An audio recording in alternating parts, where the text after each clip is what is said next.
All right. Hey guys. So I'm Nate. I'm a physical therapist with Fit Muscle and Joint Clinic. And I'm with you guys again today with Dennis Cooke from Natural Grocers. He's a nutritional health coach over there with those guys, and he's also just into everything functional fitness. Today we're going to be talking specifically joint health, tendon and ligament joint health, briefly some supplemental things, and then just kind of some loading and mechanical strategies and how those all play a role in our tendon and our ligament health. So Dennis, go ahead and take it away, brother. Excellent. Yeah, thank you again for having me.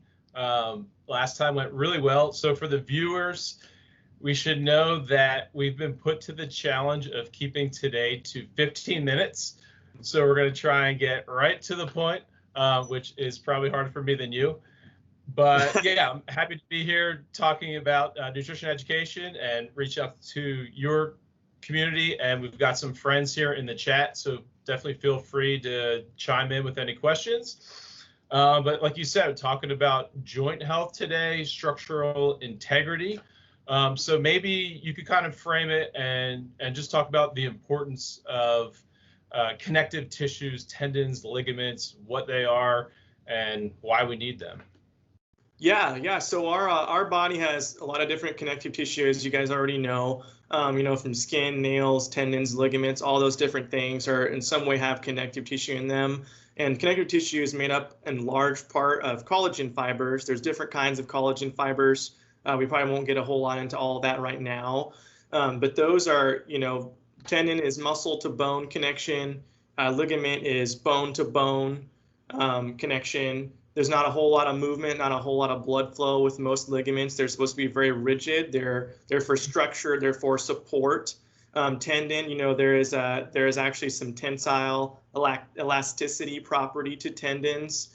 Those have much more blood flow, but still not as much as bone or muscle does. So that has implications with strain and with healing and different things like that. But essentially, they're up for a lot of wear and tear, right? But over time, whether it be through misloading or poor mechanics with repetitive strain, repetitive motion, a lot of times, from my perspective, a lot of just too much too soon for a lot of people with maybe say a patellar tendonitis or an Achilles tendonitis or even tennis elbow. That's technically a breakdown or an irritation of those tendons that are attaching the bone or the muscles that extend our hands and our wrists and involve grip to the bones in our forearm. So a lot of different things that can go wrong there. But tendons, they need the nutrition in order to repair, whether they're in pain or not. They respond really well to loading them in the direction of the orientation of those fibers. So, if we think of those being in parallel, they respond to the strain that they're given, good or bad.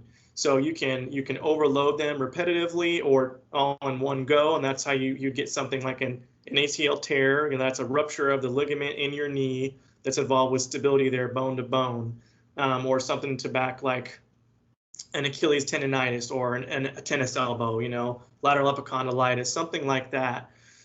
So you want to support that from a nutritional standpoint on a recovery, which Dennis is going to expand upon as well. But you definitely can't overlook needing to change mechanics and needing to be on a sound, basically a loading strategy or loading principles of restoring the capacity for that tissue to, in the case of tendons, both generate and receive load.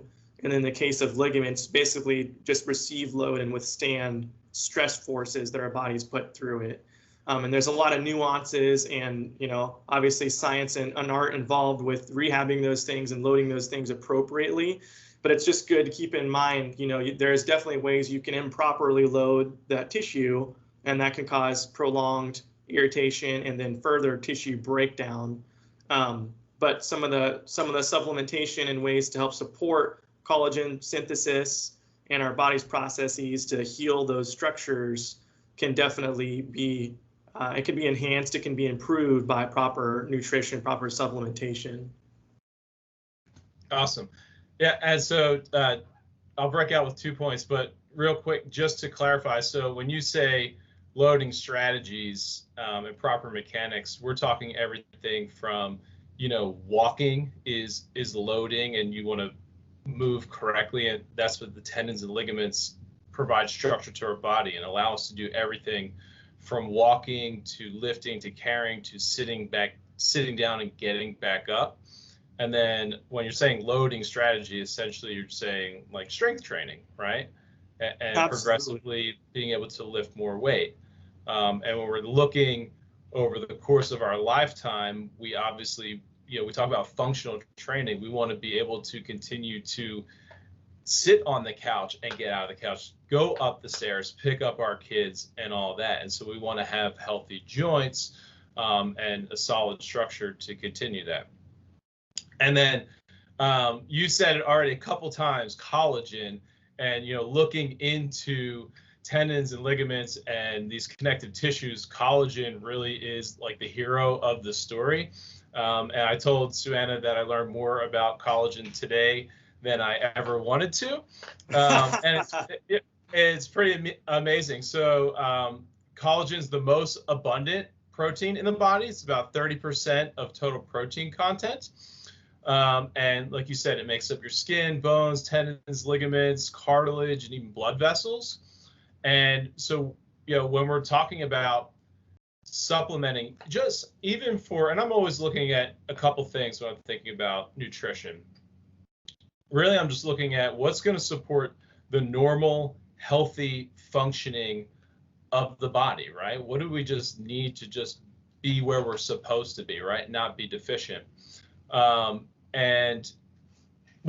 let's talk about that first.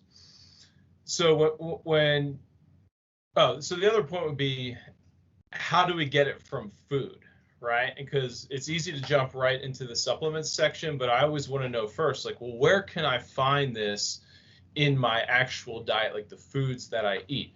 So looking at collagen, and that's what kind of makes today's conversation so important, is that we're not eating, our modern diet doesn't necessarily reflect our ancestral diet. So, 10,000 years ago, we might have actually been eating more of those connective tissues when we're eating animals. We're eating the actual bones and like the tougher parts of the flesh. And that's where the collagen is located. So just like the collagen is making up our tendons and ligaments and connective tissues, if we're going to consume that, that's the majority of where we would look in an animal to get it.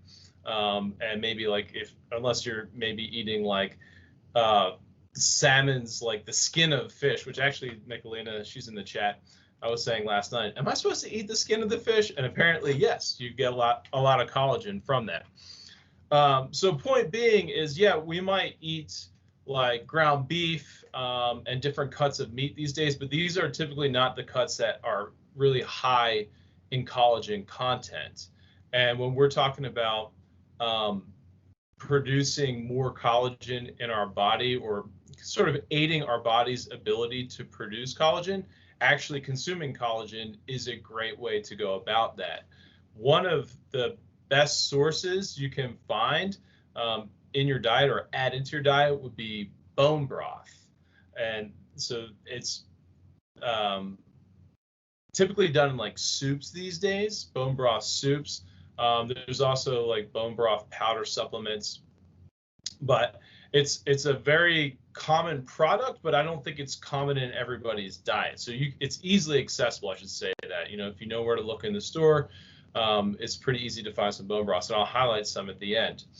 And then I guess to follow up on that is the way, it's not like we're just going to consume collagen and it's instantly going to absorb into our tendons and joints, right? There's processes. So what we're doing is we're trying to get the amino acids, so specifically glycine and proline, and they're high in the collagen foods that we would eat, and then we can utilize them to help produce collagen in our own body. But it's not just those amino acids that we need to help with production. So there's some supportive nutrients that we need to look at if we're going to keep our collagen production healthy and normal in the body. So vitamin C is going to help. It's required to convert the amino acids proline and glycine into collagen. we have, okay, this word's tough, and I have it written down, but anthocyanidins, okay, and basically these are compound that you find in dark colored fruits, so like cherries, blueberries, grapes, and this compound, they're basically going to help the collagen fibers link and have better a healthy structural integrity. Another one is hyaluronic. Why do these words have to be so hard? Hyaluronic acid, okay, and essentially hyaluronic acid compromises the synovial fluid, so the fluids that are going to kind of keep those connective tissues moisturized, lubricated, that's a better word, and sort of moving smoothly in. And so I don't know, like, and not all joints are going to have this synovial fluid. Nate, maybe you can help me with that. It's like knees and yeah, it's a lot of those, especially ball and socket joint. Really, the highly mobile structures of the joint are going to have that hyaline cartilage in them and produce that hyaluronic acid within that joint. And we know, like, just for a super brief example, in the case of osteoarthritis or just arthritis to most people, the capacity for the cartilage to continue to produce that synovial fluid that includes that hyaluronic acid is decreased. So that capacity is diminished. So basically, I like to describe it to patients like your joints just kind of start getting rusty. Mm-hmm. So it's like the Tin Man. The joints kind of need oiled again. Right. And so kind of a sidebar, when I was saying I learned more today than I ever wanted to. So when people maybe hear about collagen, they're probably thinking about the skin. And so that's kind of the bonus of this, right? So if we're getting an adequate amount of collagen into our diet, not only is it going to support our healthy production of collagen for our tendons and ligaments, but also for our skin tissues. So it's going to, maybe help prevent early wrinkling, or like if we're getting a lot of exposure to the sun, that can sort of deplete some of the collagen in our skin. So when we're trying to keep our levels at a normal, healthy rate, of production, we want to consume that collagen. But I guess apparently where I was going with this is that this collagen is what people used to inject into their lips for those big like Hollywood lips. And then now I guess it's actually the hyaluronic acid that they're injecting into the lips. So I don't know if they made the switch, but it's funny that the two are kind of hand in hand for those healthy tissues. You're beautiful just as you are. Don't change, Dennis. Okay, yeah. Trust me, I went down all kinds of weird rabbit holes today, so I looked into it. So if anybody's has questions about lip injections, just get with me offline, and I can fill you in. And so so collagen, like I said, you can get it from. You're going to want a decent amount of protein. You can reference our last talk. I think I talked enough about getting an adequate amount of protein in our diet in our last talk, but that's of course still going to support all of our structural tissues like our muscles, tendons, ligaments, bones, etc. And then just getting those like bone broth, those more the skeletal type tissues into our diet through the bone broth is going to help with collagen production. And then if you're not really into eating bone broth every day, that's when we would look at supplements. And so we carry a few lines of just collagen powder, and if anybody's familiar with protein powder, it's essentially the same deal. And you can just scoop. And I've seen some that you're recommended they put into your coffee, different like morning coffee blend flavors. And then the cool thing about vitamin C and the anthocyanidins being necessary is that you're getting them from the same place. So if we're looking at like cherries, blueberries, grapeseed, and all that, that's the same thing. So essentially eating lots of, healthy berries and fruits, and, again, getting, one of our staples here is the healthy meal wheel. So we talk about eating a plentiful amount of dark leafy greens, eating a decent amount of animal proteins, healthy fats like nuts and oils, and then, of course, fruits and berries. So really, it always comes full circle, is like having that healthy meal wheel generally is going to get you closer to what you need in the first place for the normal functioning and normal production of, the structural tissues and whatever sort of processes that need to be done in the body. I'll kind of just change gears real quick. So sticking with this idea of, things that I didn't know that I didn't want to know. So if you're shopping for a collagen product, you might see it's like, okay, the type 1, type 2, type 3, what do I need? What does that even mean? And apparently there's 28 different types of collagen, but the 1, 2, and 3 are the most abundant in the body, and that's generally what's marketed. And so they do have a little bit of different roles. Ultimately, it's the same amino acids, but maybe just a different ratio. But type 1 is found mostly in the skins, bones, and ligaments. So when we're talking about joint health, tendon health, you want to be looking to make sure it's got that type 1 collagen in there. And then if you're like wanting that added bonus of healthy, vibrant looking skin, then you're going to look for that type 3. And a lot of times you'll just find some that have the 1, 2, and 3, and that's a pretty good bet. Okay, so let's we got some chat here. Let's look at the chat. Will it make me look younger? Like absorb? Yeah, I mean, there's some evidence. So I'm reading, just so everybody knows, we have we have an entire filing cabinet here at the store. It's called our customer literature files. And so if you ever come in and you have a question about a certain supplement or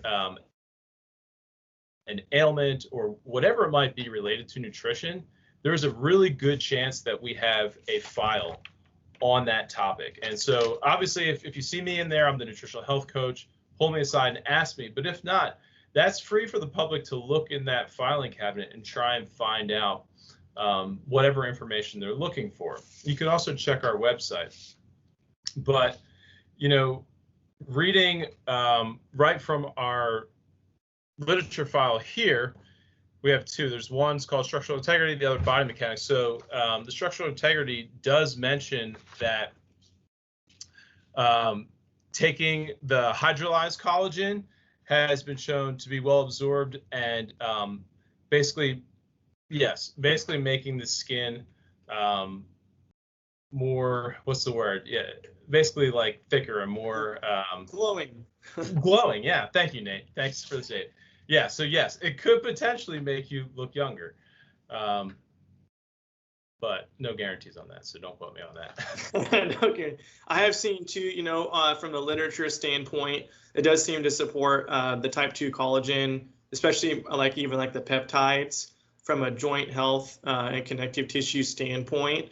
They're always continuously kind of doing studies and trying to expand, efficacy of different products, supplements and things like that. And, what areas and what times do they seem to really affect or impact things? And a lot of that's oftentimes limited by control of the population. What's the extent maybe of their degenerative joint disease or the osteoarthritis process that has started to take place in them? Does it help them because it caught them at this timeline, or did it help them because it started it before? But again, from what I've seen, at least from just a general summation of the literature directly on the collagen peptides, that there is some level of evidence to support a reduction in joint pain, and even I won't go delve too far into it, but even from the standpoint of if it's not doing harm and you believe it to benefit you, and it does support natural processes in your body, and it maybe encourages you to move more and then actually seek out learning how to move better and, get stronger, then, why not, kind of sort of thing. Even as the research continues to grow behind it, we know that there's some benefit there, there's some efficacy there. So if it supports kind of an entire process or lifestyle change, like you've alluded to with the comprehensive diet, then, it's kind of like, why not? Why not do that? Right. All right. So I think we're actually coming up close to the 15 minutes. That it was really difficult. But I generally got everything out that I want to say. I do want to highlight a couple products. And so that everybody knows, I don't know when this is going to go live, but today is August 12th, and our anniversary is, well, we're celebrating over the course of the next 3 days, actually. So the 13th through the 15th, we'll be having an anniversary sale here. It's our 65th anniversary, and we have some crazy deals. So I picked out the best collagen supporting products that we have with some good deals over the next couple of days. So Michelina, who's my wife in the chat, can attest that I eat a lot of this Kettle Fire bone broth soup. This is the beef chili with beans. We got 19 grams of protein, and of course it's going to have all that good collagen and all the benefits of bone broth. That one unfortunately is not on sale, but just the classic bone broth you'll be able to get for, I think it's $3.99 over the next 3 days. So super good deal. It's almost 50% off. We have the Ancient Nutrition Multi-Collagen, and that's going to be 30% off, I believe. Yep, 30% off, and that's going to be $27.99. And that's got 5 sources of collagen. It's got type 1, 2, 3, 5, and 10. So how about that? And then I found a couple others that I thought were neat because they included the vitamin A, C, and some other like basically supportive properties, how we talked about that. So the Maxi Collagen 7000 by Country Life, and that's going to be on sale over the next couple of days. It'll be like $15 and change. And the Reserviage collagen replenishing powder, and that's going to have vitamin C and the hyaluronic acid in it. So, you know, I'm talking about getting all of these nutrients and supplements into your diet, and it may not sound convenient. So finding one that has, you know, basically all of it in there is super helpful. And then last but not least, if you are a vegetarian or vegan, we do have one basically collagen supporting supplement from Garden of Life, and it's called the Organic Plant Collagen Builder. And that's going to include vitamin C and some vitamins and minerals that are going to be essential that we didn't get into today for helping collagen production. And, you know, like I said earlier, you may not, because you're not going to want to get the animal collagen, you can still supplement with the glycine and the proline in just the isolated amino acid form, right? And so I could look in the aisles. I did take a quick look. Solgar, there's a couple different brands, and we can just make sure that they're like a vegetarian sourced version of those amino acids. But again, we do want to be able to get an adequate amount of protein and amino acids into our diet to essentially support the maintenance and building of those tendons and ligaments and supportive structures. And then for our skin, for our radiant beauty and looking young forever. Woo! That's fun trying to do that in 15 minutes. What do you think? Yeah. It's like the speed round, right? Lightning round. I know. It looks like we have a couple questions in the chat, so let's check that out. The supplement that chili with 1.5 pounds of grass. Oh, that's you, Nick. Yes, I count that with my grass-fed beef. The last one, shoot. That was the 3-in-1, Dennis. It was it was the little pink tub, I believe, that had the AC and hyaluronic acid in it, and then I think some collagen as well. Yeah, I have to double check. I forgot the price off the top of my head. I want to say it was closer to $30, but I'll get with you afterwards, Natalie. Don't quote me on that. Natalie has actually a question for you, Dr. Nate. So she recently had meniscus surgery. Is that correct? Yeah. Okay. And she's about 3 weeks out. Okay. Was that a repair or just scope? Just out of curiosity. Repair. Okay. So I'm assuming, you're going to be going through physical therapy through that, which is great. It's a journey, right? It's not a sprint. So just kind of give yourself the grace for that every day as you're walking through that process.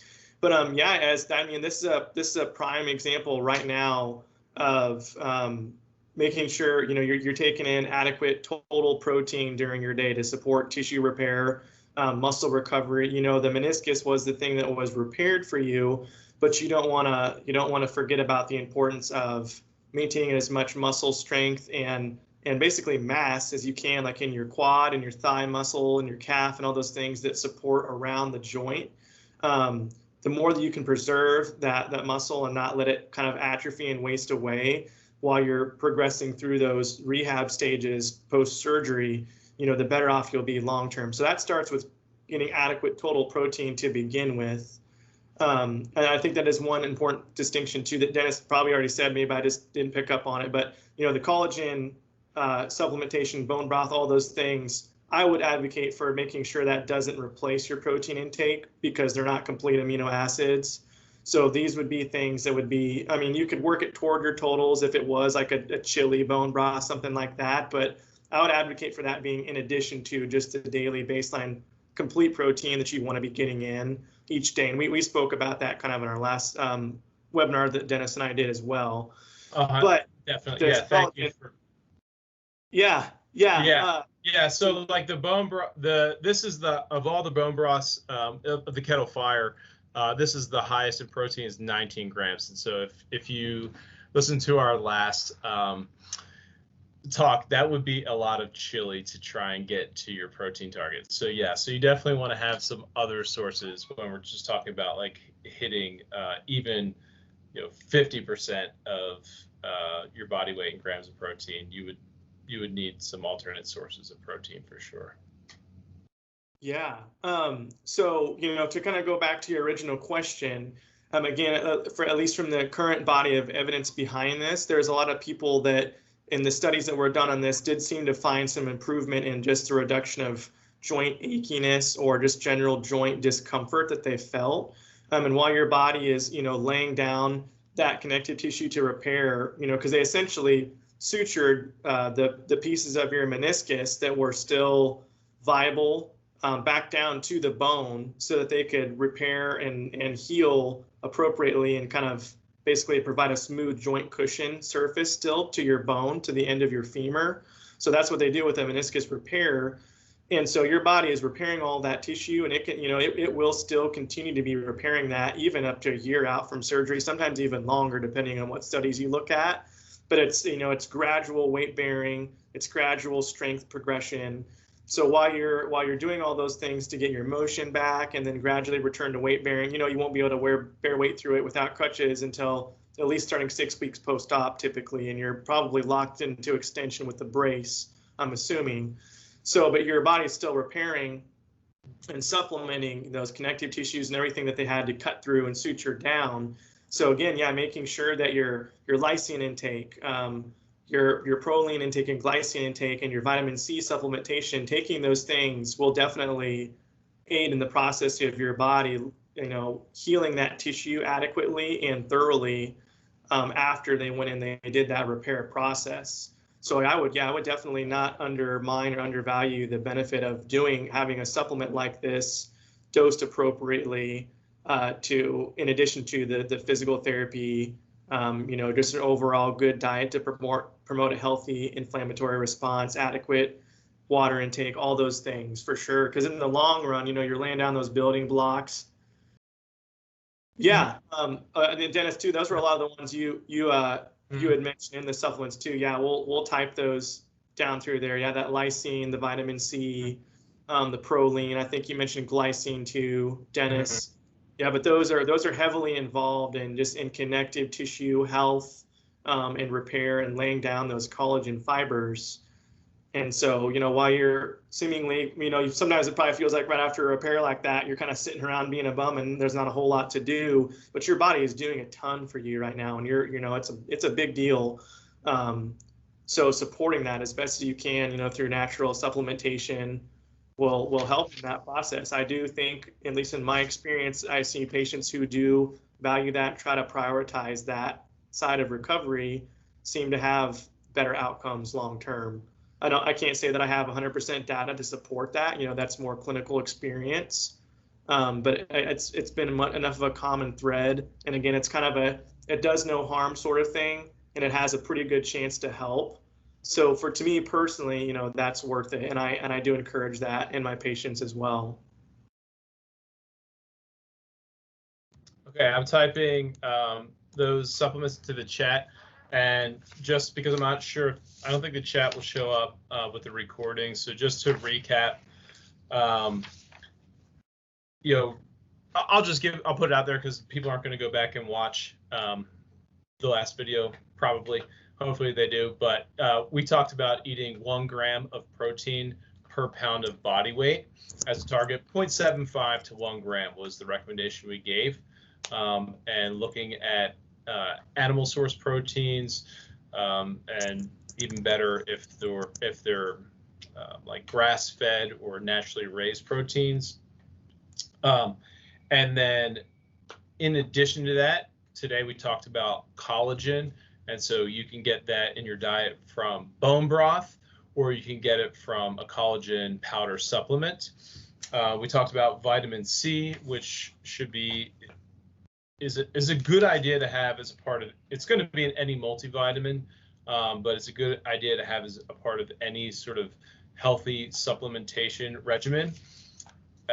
You're also going to be able to get vitamin C from fruits and vegetables, which leads me to the anthocyanidins, which are a compound that are also in those cherries and berries and grapes and so on. So incorporating that into your diet, but you can also look at supplements for that as well. And then the last one was hyaluronic acid, and that you can find in supplement form in our joint health section or with some of these collagen supplements. Yeah, so that's it. And generally, as far as like, amount recommendations, typically if you're getting the supplement form, it's going to be in there in the amount that is probably necessary for just healthy maintenance. And so just follow what's on the label. And I matched them up, and for the most part, they're all in the range that you would see in like studies, et cetera. So, Okay, well, we went over, but it was quicker than my last one. So it's great.